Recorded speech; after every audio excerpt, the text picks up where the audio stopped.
Hello everyone. तो आज हम एक नया टॉपिक स्टार्ट करने जा रहे हैं जो है तत्सम तद्भव देशज एवं विदेशज शब्द। अब ये जो टॉपिक है इसके अंतर्गत हम क्या करेंगे, ये विभिन्न विभिन्न टाइप की कैटेगरी के अंतर्गत जितने भी शब्द हमारे हिंदी भाषा में प्रचलित है उनको कैटेगराइज किया गया है। ठीक है, कि कुछ शब्दों को तत्सम बोला जाता है, कुछ शब्दों को तद्भव बोला जाता है, कुछ को देशज बोला जाता है, कुछ को विदेशी शब्द बोला जाता है, विदेशज शब्द बोला जाता है। अब एक बार मैं आपको ब्रीफ इंट्रोडक्शन दे देता हूँ कि कैसे कैसे ये शब्द बोले जाते हैं, ताकि आपको एक ओवरव्यू मिल जाए कि कैसे कैसे शब्द होते हैं।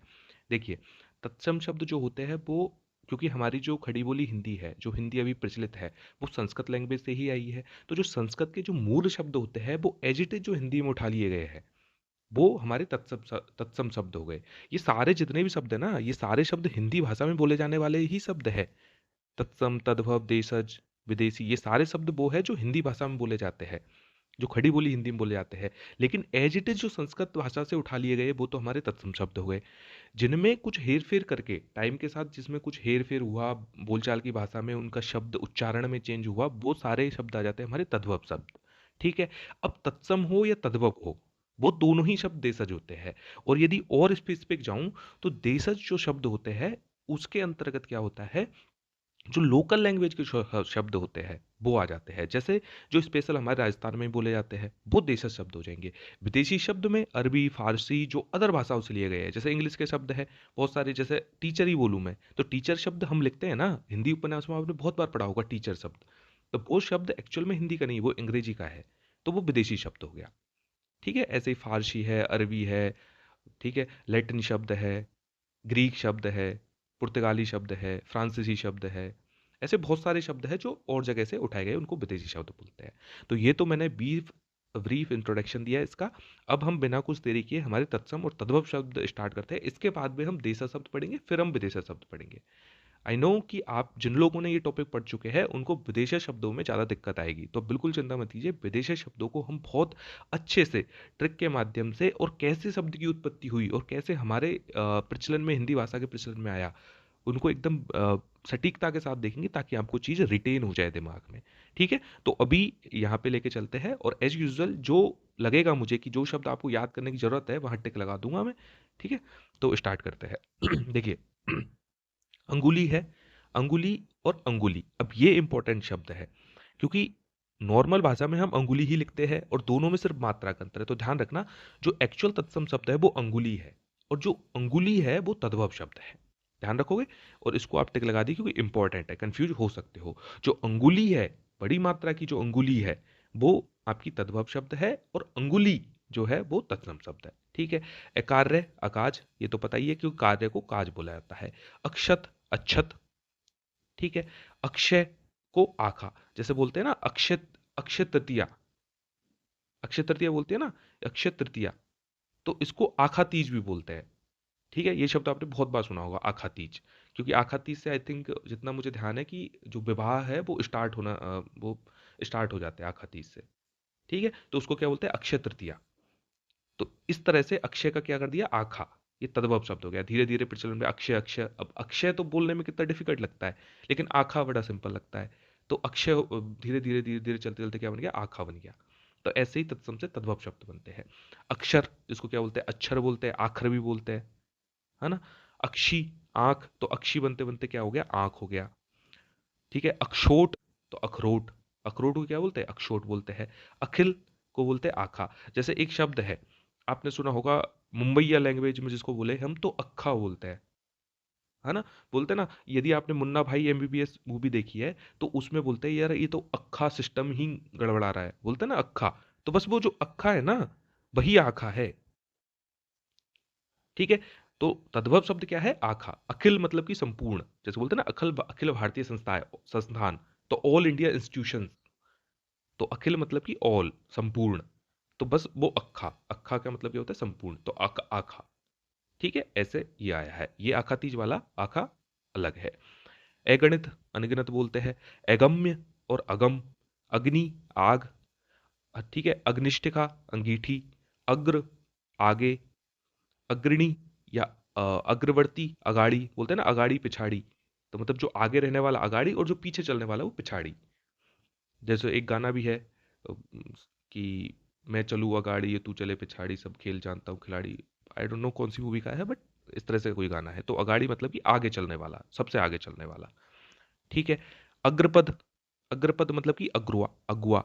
अग्रपद मतलब कि आगे पैर रखने वाला। तो अगुआ मतलब सबसे पहले जो आगे पैर रखता है, मतलब जो इनिशिएटिव उठाता है, उसको क्या बोलते हैं? अगुआ। ठीक है। फिर है अज्ञात। अज्ञात को क्या बोलते हैं? अजान या अनजान। अज्ञान को क्या बोलते हैं? अजान। ठीक है। अट्टाल को बोलते हैं अटाल। किसको बोलते हैं? अट्टाल को क्या बोलते हैं? अटाल। अटाल क्या होती है? कोई भी ऊंची इमारत जो होती है ना, उसको बोलते हैं। जो ऊंची इमारत होती है उसको अटाल बोलते हैं। तो अट्टाल, अटाला। ठीक है। तो अट्टाल का क्या हो गया? अटाला। फिर है अट्टालिका या अटारी, जो जिसको परेंडी बोलते हैं। जो छत पे जो ये पट्टी लगा के और उसमें सामान वगैरह रखते हैं, जो पुराने सामान स्टोर रूम की तरह यूज करते थे पहले घरों में। तो स्टोर रूम क्या, एक तरह स्टोर प्लेस की तरह यूज करते थे, तो वो अटारी होगी। तो उसको क्या बोलते हैं? अट्टालिका। उसका क्या हो गया? अटारी। ये तो आपको पता ही होगा। ये थोड़ा इंपॉर्टेंट है, देखिए। अतसी और अलसी। अब अलसी क्या है? जो तिलहन पौधा होता है ना, अलसी का जो बीज होता है, या अलसी तो जानते ही है सब। तो वो अलसी को क्या बोलते हैं? अतसी बोलते हैं। और धीरे धीरे करके क्या अलसी हो गया, क्योंकि तय थोड़ा डिफिकल्ट लगता है, ल जस्ट बोल जाता है, तो इसलिए अतसी है। ठीक है। तो अलसी का तद्भव क्या है? अतसी है। तो ये थोड़ा इंपॉर्टेंट है, मैं इस पे स्टार ही लगा देता हूँ। ठीक है। एक तो ये आपको ध्यान रखना है। और इससे ऊपर हमने क्या पढ़ा था? हमने अंगुली का पढ़ा था। ये आपको ध्यान रखना है कि भाई अंगुली है, तो अंगुली जो है ना, वो क्या है? तद्भव शब्द है। और अंगुली छोटे ई की मात्रा जो है क्या है? तत्सम शब्द है। ऐसे ही अलसी का क्या है? अतसी। अद्य का आज, ये तो पता है। अधर्म का अधर्म। अनशन का अनशन। ठीक है। नश, नाश होना, तो नाश में तो शायद शलगम का ही आता है, लेकिन यह सलेट कर दिया। ठीक है। तो अनशन का अनशन। अनार्य, अनाड़ी। अनार्य क्या होता है? अनआर्य। आर्य का मतलब क्या होता है? सभ्य। अनार्य मतलब कि असभ्य। तो असभ्य कौन होता है? अनाड़ी। तो अनार्य बोलने में कितना डिफिकल्ट लगता है, तो अनाली अनाड़ी बन गया। कि अनार्य मतलब कि अनाड़ी, मतलब कि जो सभ्य नहीं हो, जो बिना सभ्यता के कुछ भी करता हो। तभी तो बोलते हैं ना कि यार ये तो बंदा कितना अनाड़ी है, जो कुछ भी करता हो। ठीक है। तो अनाड़ी। अनाद्य। अब अनाद्य का यदि संक्षिप्त करोगे तो अन्न धन, मतलब अन्न आदि, इस तरह से आता है। अन्न आदि। ठीक है। तो अन्न आदि को क्या बोलते हैं? अन्न और आदि मतलब अन्न से संबंधित और चीजें, मतलब और तरह के अन्न। तो उसका क्या बोल गया? अनाज। तो अनाद्य को क्या बोलते हैं? अनाज। तद्भव में अनाज। ठीक है। अन्यत्र, अनत, मतलब अन्यत्र मतलब कि दूसरी जगह, किसी दूसरी जगह, तो अनत। अभाग्य, अभागा। अमावस्या, अमावस। अब ये भी थोड़ा इंपॉर्टेंट देखिए। इसमें इंपॉर्टेंट कैसे है? इससे पहले के दो तो शब्द ऐसे थे जो हमको नहीं पता होंगे, पहले के जो तीन पढ़े थे। ये कैसे है? अमित जब आप शब्द सुनोगे पहली बार, मान लीजिए ऑप्शन में दे दिया अमित, तो अमित शब्द सुनने में कैसा लगता है? यार अमित तो संस्कृत का ही शब्द है, तत्सम शब्द लगता है। मीत, क्योंकि मीत जब हम देखते हैं ना, तो मीत तो यार, मीत तो संस्कृत का ही शब्द है। हमको उस टाइम मित्र ध्यान नहीं आएगा कि एक्चुअल जो संस्कृत का शब्द है वो मित्र है, मित्र से मीत बना है ना, क्योंकि सुनने में ऐसा ही लगता है ये। ठीक है। तो इसलिए इसको मैंने स्टार लगाया है कि अमित, अमीत जो है ना, वो तद्भव शब्द है, ध्यान रखना। क्योंकि मित्र का तद्भव मीत होता है। ध्यान रखोगे कि मित्र का तत्व तद्भव क्या है? मीत है। तो मीत संस्कृत का शब्द नहीं है, ध्यान रखना, क्योंकि कंफ्यूज हो सकते हो। मीत सुनने में संस्कृत का शब्द लगता है, लेकिन संस्कृत का शब्द है नहीं है। संस्कृत का शब्द मीत का क्या है? मित्र है। ठीक है। तो ये ध्यान रखना है। अमूल्य का अमोल, ये तो पता ही है। एक ये भी, इसमें भी कंफ्यूज हो सकते हो आप। अमीय, अमीय शब्द सुनने में संस्कृत का लगता है, लेकिन अमीय का जो तत्सम रूप है वो क्या है? अमृत। और अमीय क्या है? तद्भव रूप है। ध्यान रखोगे इस चीज को। अमरबल्ली, अमरबेल, ये तो पता ही है। ठीक है। इमली जो है उसको अम्लिका बोलते हैं। ठीक है। क्या बोलते हैं? अम्लिका। ध्यान रखना। इमली को क्या बोलते हैं? अम्लिका। इमली को क्या बोलते हैं? अम्लिका। ये ध्यान रखना है आपको। फिर हमारा आता है अरघट्टा, जिसको रहट बोलते हैं, अरघट भी बोलते हैं और अरघट्ट भी बोलते हैं। ठीक है। और रहट जो होती है ना, उसको बोलते हैं जिससे पानी, जिसके माध्यम से पानी निकाला जाता है, बैलों को जोड़ के जो पानी निकालते हैं ना, वो चीज। ठीक है। रीठा को क्या बोलते हैं? अरिष्ट बोलते हैं। ठीक है। अर्क, अरक बोलते हैं।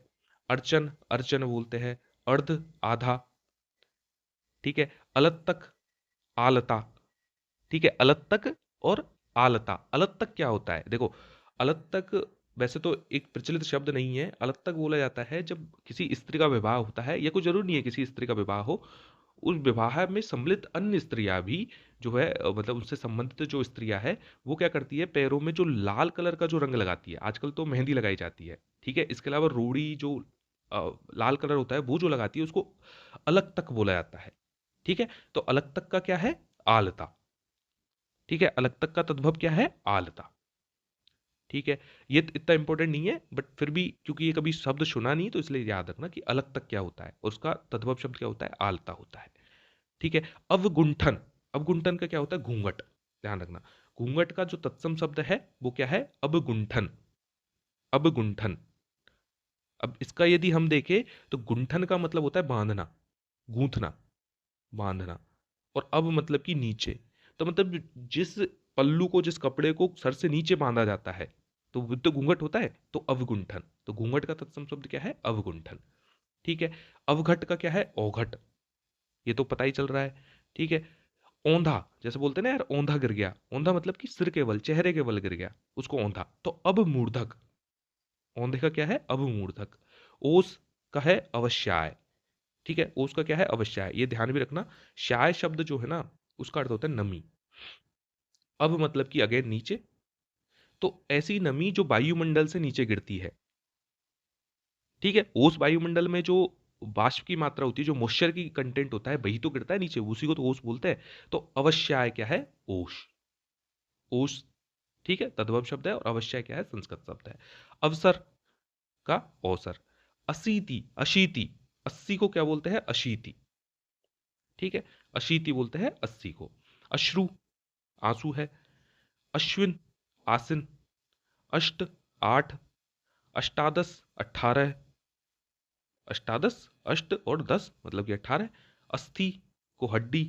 आत्र, आंत। आखेट, अहेर। ठीक है, अब जैसे अहीर जो जाति है, आपको पता है अहीर जो जाति है वो आखेट करती है। ठीक है, अभी तो नहीं लेकिन उनका जो व्यवसाय माना गया है, जो पहले से जो व्यवसाय माना गया है वो आखेट है। तो इसलिए जो है आखेट को क्या बोलते हैं, अहेर। जबकि आखेट जो है मूल शब्द है। अब यहाँ पे ध्यान रखना, आखेट जो शब्द है ना, ये बहुत बार, वैसे तो आपको ध्यान आ जाएगा कि ये तत्सम का ही शब्द है, संस्कृत का ही शब्द है। क्योंकि यदि हम रामचरितमानस पढ़ ले, ठीक है, चलो रामचरितमानस तो बहुत पहले की चीज हो गई। ठीक है, इसके अलावा जो नॉर्मल रामायण है वो पढ़ ले हम, तो उन सब में क्या है, आखेट शब्द यूज होता है। ठीक है, या फिर और पुराने ग्रंथ पढ़ ले तो उसमें आखेट शब्द होता है। तो आपको ध्यान आना चाहिए संस्कृत का शब्द है आखेट। और अहेर जो है वो किसका शब्द है, तद्भव का शब्द है, मतलब हिंदी का शब्द है। ठीक है, तद्भव का शब्द है। कंफ्यूज हो सकते हो, अहेर सुनने में ऐसा लगता है यार ये संस्कृत का शब्द हो सकता है, नहीं। अहेर का संस्कृत का शब्द क्या है, आखेट है, ध्यान रखना। अहेर क्या है, तद्भव का शब्द है, और इसका जो संस्कृत का शब्द है या तत्सम शब्द है वो क्या है, आखेट। आगमन, आना। आचमन, आचमन यानी आचमन क्या होता है, देखिए, जब हम अ, कोई हवन वगैरह या फिर कोई धार्मिक अनुष्ठान अनुष्ठान करते हैं, तो अनुष्ठान खत्म होने के बाद या उसी अनुष्ठान के दौरान क्या करते हैं, कुछ बूंदे जल की लेते हैं और उसको ग्रहण किया जाता है। ठीक है, तो उसको बोलते हैं आचमन, और ये हम पहले भी पढ़ चुके हैं। आई थिंक विलोम शब्द में या फिर किसी तो वाक्यांश के लिए एक शब्द किसी टॉपिक में हमने पढ़ा था, आचमन हमने पढ़ा है। तो आचमन का क्या है, अचमन। ठीक है, आत्मन, आप। आत्मन मतलब खुद, जो बोलते हैं ना खुद, अपने आप। तो आप मतलब कि खुद, तो वो है आत्मन, मतलब खुद। और आप मतलब कि खुद, मतलब स्वयं। ठीक है, आदर्शिका, आरसी। आरसी क्या होता है, जो शीशा होता है या आईना होता है उसको बोलते हैं। जो आईना होता है उसको क्या बोलते हैं, आरसी। और आदर्शिका, भाई आदर्शिका मतलब कि जो अपना रूप है वही दिखाने वाला। तो आरसी, आदर्शिका। अब आरसी शब्द में भी आपको सुनने में जो है ना ऐसा लग सकता है यार ये संस्कृत का शब्द होगा। ठीक है, तो उसके लिए मैं आपको बताता हूँ, वो जो जो पढ़ते हैं ना, हम एक लाइन पढ़ते हैं कि हाथ कंगन को आरसी क्या, पढ़े लिखे को फारसी क्या, तो वो ध्यान रखना। फारसी शब्द आ रहा है ना, तो संस्कृत का तो नहीं हो सकता वो। ठीक है, तो आरसी शब्द किसका है, आईने, आईने का अर्थ है। और आरसी जो है तद्भव शब्द है, इसका जो तत्सम है वो है आदर्शिका। ठीक है, आदित्यवार, इतवार। ठीक है, इसको क्या बोलते हैं, रविवार बोलते हैं ना। और रवि का पर्यायवाची क्या है, आदित्य, इसलिए इसका क्या हो गया, आदित्य वार। इतवार का आदित्यवार। ठीक है, अहीर, आभीर। अहीर जो जनजाति है वही है। इसको मूल रूप से क्या बोला जाता था, आभीर। भीर का मतलब होता है डर, आभीर मतलब कि जो डर को भगाने वाला जो होता है या डर पर विजय प्राप्त करने वाले होते हैं वो अहीर होते हैं। ठीक है, तो अहीर और आभीर शब्द से आया है। आभीर क्या है इसका? तत्सम शब्द है। कंफ्यूज हो सकते हो आप, क्योंकि भय वगैरह ऐसे शब्द सुन के हमको क्या लगता है कि यार ये तो तद्भव के ही शब्द होंगे, बट नहीं, आभीर तत्सम का शब्द है और अहीर जो है वो वो तद्भव का शब्द है। ठीक है, फिर हमारा आता है, ये आई थिंक मिसप्रिंट हो चुका है, ये वाला जो शब्द है इसको हटाइए यहाँ से। फिर हमारा आता है अम्लक, जिसको आंवला बोलते हैं। ठीक है, अम्लक को क्या बोलते हैं? आंवला। तो अम्लक हो गया हमारा आंवला, अम्लक का तद्भव रूप हो गया आंवला। ठीक है, याद रहेगा ये चीज आपको, अम्लक का क्या हो गया? आंवला। फिर हमारा आता है आम्र का आम, आम्रचूर्ण, अमचूर बोलते हैं ना, अमचूर। फिर एर आरात्रिक, आरती, जो आरती हम करते हैं ना वही आरती है, तो उसको क्या बोल देता है? आरात्रिक, क्योंकि रात में की जाती है। तो आरती संस्कृत का शब्द नहीं है, मतलब तत्सम शब्द नहीं है। आरती का तत्सम शब्द क्या है? आरात्रिक। ठीक है, आर्द्रक किसको बोलते हैं? अदरक को। ध्यान रखना, अदरक को क्या बोलते हैं? आर्द्रक। और क्यों बोला जाता है? क्योंकि अदरक कभी आपने कूट के देखिए, एकदम पानी पानी भरा होता है उसमें, तभी तो रस होता है आर्द्रक का। तो इसलिए आर्द्र, जो अंदर तक आर्द्र हो, तो इसलिए अदरक को क्या बोलते हैं? आर्द्रक। इसमें तत्सम में। आलस्य का आलस हो गया, आशा का आस होगी, जैसे यार मैं तो इससे आस लगाए बैठा हूं, तो आशा। ठीक है, आशीष का हो गया आशीष, मतलब एकदम देश शब्द हो गया एक तद्भव। बहुत बिगाड़ दी, रूप बिगाड़ दिया इसका एकदम ही। आश्चर्य, अचरज, कि यार मुझे तो अचरज में डाल दिया, तो आश्चर्य क्या होता है? अचरज। आश्रय, आसरा, आषाढ़ का आषाढ़। तो ध्यान रखना, बहुत सारे जो तत्सम शब्द होते हैं उसमें श और श, ये वाले श यूज ही नहीं किए जाते, सिर्फ ये स यूज किया जाता है, क्योंकि सबसे सिंपलेस्ट बोलने में क्या है? स। और मैंने क्या बताया कि तत्सम शब्द जो थे, जो मूल रूप से संस्कृत में बने थे, फिर धीरे धीरे जो जिनका हिंदी में रूपांतरण हुआ, वो तद्भव शब्द थे। अब मुझे बताइए, पहले मान ले शय और शय बोला जाता हो, लेकिन बोलचाल की भाषा तो हमारी हिंदी है ना, तो उनको तो आसान करना है चीजों को। तो आसान में क्या है? स। श और श बोलने में बहुत डिफिकल्ट होता है। यार कौन इतना जोर लगाएगा अपनी हवा पे, अपने जो होठों पे इतना जोर लगाएगा कि श और श बोले, तो कि भाई स बोल देते हैं, बस खत्म। तो इसलिए मोस्टली जो तद्भव शब्द है उनमें से आता है। श जो है वो कभी नहीं आएगा।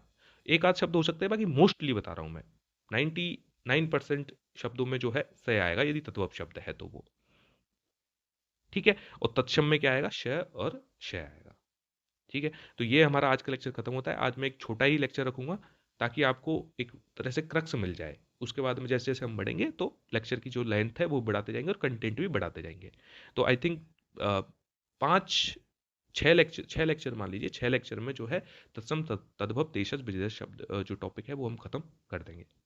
ठीक है, तो आई होप आपको समझ में आया होगा, और जो जो मैंने आपको बताए हैं उनको एक बार गौर कर लीजिएगा कि वो शब्द इंपॉर्टेंट है, और क्योंकि वो कंफ्यूजिंग है कि आप एग्जाम में जाकर कंफ्यूज हो सकते हो, इसलिए मैंने उन पर ज़्यादा जोर दिया।